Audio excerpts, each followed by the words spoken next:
नमस्ते प्रणाम। मैं सबका छोटा भाई, छोटा लड़का पवन बाबू।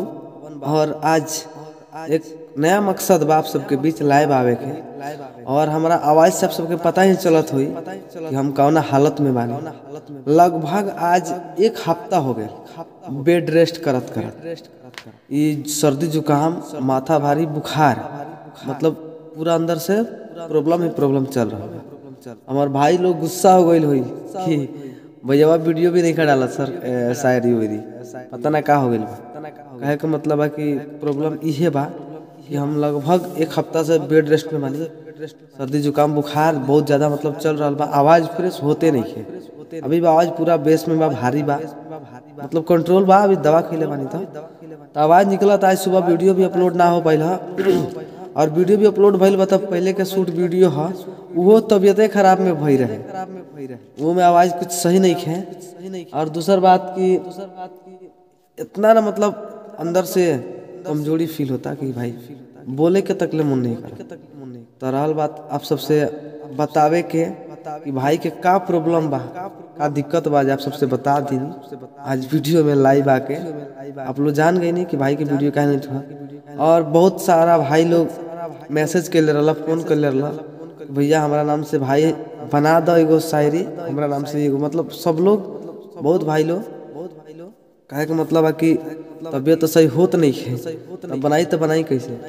तो भाई लोग से दसों नौ जोड़ के विनती बा, भाई माफ़ करिए लोग, प्रॉब्लम बहुत चल रहा है अंदर से, ये कारण हम वीडियो नहीं बना पावत। अब भाई लोग के पता बा कि रोज के स्टेटस लगावे लो, शायरी के रोज स्टेटस लगावे लो, हम ना बना पैनी, ये खातिर हम क्षमा चाहते नहीं भाई। और जैसे ठीक होके वाला बानी 2-3 दिन में ठीक हो जाए, आशा हमारा पूरा दिल से बा।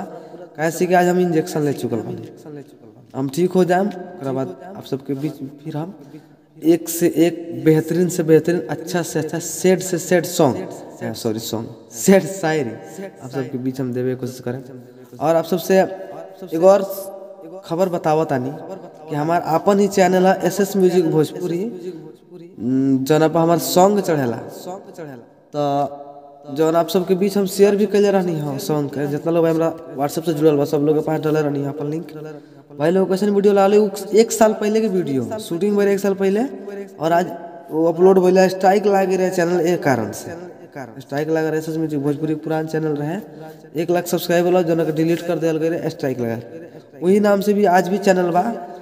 और ऊपर ही गाना हमने के मतलब आज से 5 दिन पीछे चढ़ल बाटे। तो हमारे गाना सुनल चाहते हैं लोग, सेड सॉन्ग है, वीडियो सॉन्ग, बहुत ही अच्छा वीडियो सॉन्ग बा।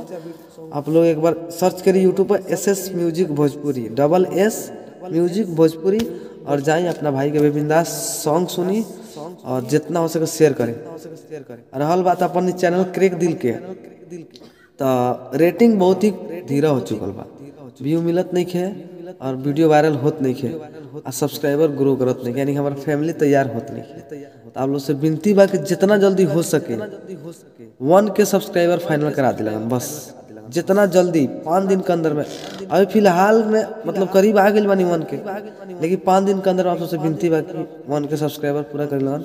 और एक पूरा करे के एक मकसद बा, एक बात बा कि आप लोग ज़्यादा ज़्यादा अपना फ्रेंड लोग में शेयर कर दी लोग, और सबसे बोल दी कि भाई के चैनल के सब्सक्राइब कर ली लोग और बेल आइकन दबा दी लोग। और वो भाई लोग अपना भाई फ्रेंड से बोल दे वो लोग कि भाई आप लोग शेयर कर दीजिए, सब्सक्राइब कर लीजिए भाई के चैनल को। ऐसे कर दीजिएगा तो फाइनली 1K सब्सक्राइबर पूरा हो जाएगा। उसके बाद धन्यवाद भाई, दिल से आप लोगों को बोलूँगा। अब मेरा एक ही मकसद है कि मुझे मतलब 1K सब्सक्राइबर फाइनल जितना ज़्यादा आप लोग करा दें। मैं दिल से मेहनत करता हूँ आप लोगों के लिए और ऐसे ही करता रहूँ। तो मेरा मेन मकसद यही था तबीयत को लेकर। और दूसरा मकसद था कि मेरा एक यूट्यूब भी चैनल है जिसका नाम SS म्यूजिक भोजपुरी, मेरा सॉन्ग चढ़ता है और उस पर डेली अब आप सबको हफ्ता में 4 या 5 मेरा सॉन्ग मिलेगा आप सबको सुनने के लिए, वो भी पूरा HD वीडियो के साथ देखने और सुनने का मिलेगा SS म्यूजिक भोजपुरी चैनल पर। जब भी गाना आएगा मैं आप सबको लाइव आकर बता दूंगा और लिंक अपने डिस्क्रिप्शन में डाल दूंगा, आप लोग वहाँ जाकर उस गाना को लिंक से उस गाना को सुन सकते हैं। तो इसी साथ विदा लेते हैं, नमस्ते प्रणाम। फिर मिलते हैं अगला वीडियो में, वो भी पूरा सैड सॉन्ग शायरी के साथ।